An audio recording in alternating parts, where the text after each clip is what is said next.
Ledger Recover Fiasco exposes gap between blockchain ideals and technical reality. After a video went viral of what appears to be a hardware wallet getting smashed with a hammer and then blowtorched into a charred mass, Ledger and all of the crypto industry got a searing reminder on the importance of managing expectations. Blockchain industry executives often say they idealize decentralization, self-sovereignty, and trustlessness, espousing a vision for a future internet and financial ecosystem free of rent-seeking intermediaries and unreliable middlemen. But time and time again, major blockchain companies and projects come up short, with users surprised and angry to realize that they unknowingly place their trust in shoddy code, centralized entities, or security-challenged hardware. This article is featured in the latest issue of The Protocol, our weekly newsletter exploring the tech behind crypto, one block at a time. Sign up here to get it in your inbox every Wednesday. The latest example comes from Ledger, the Paris-based crypto hardware wallet company, which, following a public relations firestorm last week, announced Tuesday that it would delay plans to release a controversial new wallet recovery feature called Ledger Recover. When it revealed the proposed feature last week, Ledger inadvertently drew attention to the fact that the company could theoretically move wallet seed phrases off device via user-approved firmware upgrades. Previously, the company left some users with the impression that its devices were engineered to avoid this specific scenario.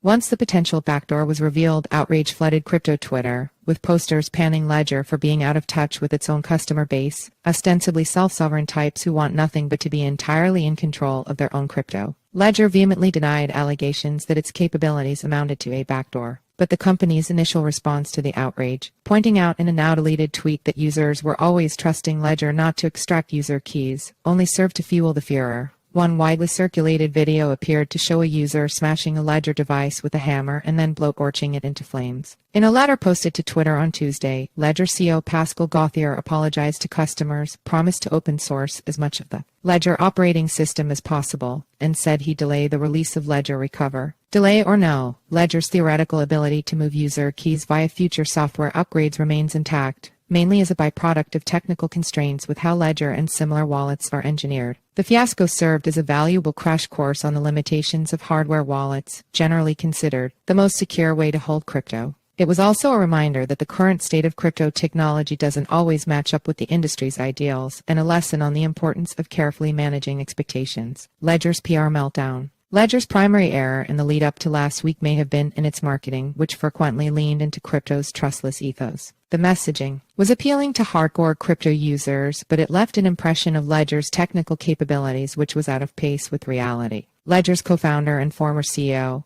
Larchevik, argued on Reddit that last week's meltdown represented a total PR failure, but absolutely not a technical one. Larchevik, who is a Ledger shareholder but no longer works at the company, wrote that as the company's user base grew, so did a misperception, fueled largely by Ledger itself, that Ledger's wallets require zero trust on the part of their users. People started to think Ledger was a trustless solution, which is not the case, he wrote. Some amount of trust must be placed into Ledger to use their product. Developers might have understood the nuance, but users didn't. Larchevik linked to an explanation of what happened from Reddit user CM. Fundamentally nothing has changed with the Ledger hardware or software, CM wrote. What has changed is that the Ledger developers have decided to add a feature and take advantage of the flexibility their little computer provides, and people finally started to understand the product they purchased and trust factor involved. The most upvoted comment on that post came from Reddit user Flory985. What I learned is that I know nothing about the wallet I'm using. Hardware limitations. It's reasonable to be angry when companies oversell their products, but goals like trustlessness and decentralization exist on a spectrum, and hardcore crypto acolytes who think they can abandon one company for a more ideologically pure alternative might be disappointed. The case of Ledger highlights how the overall state of blockchain technology simply isn't up to the task of some of the industry's boldest promises. Ledger boasts that its USB thumb drives are among the most secure ways to hold crypto because they store user keys in a secure element, a mini-computer chip that is supposed to be impenetrable.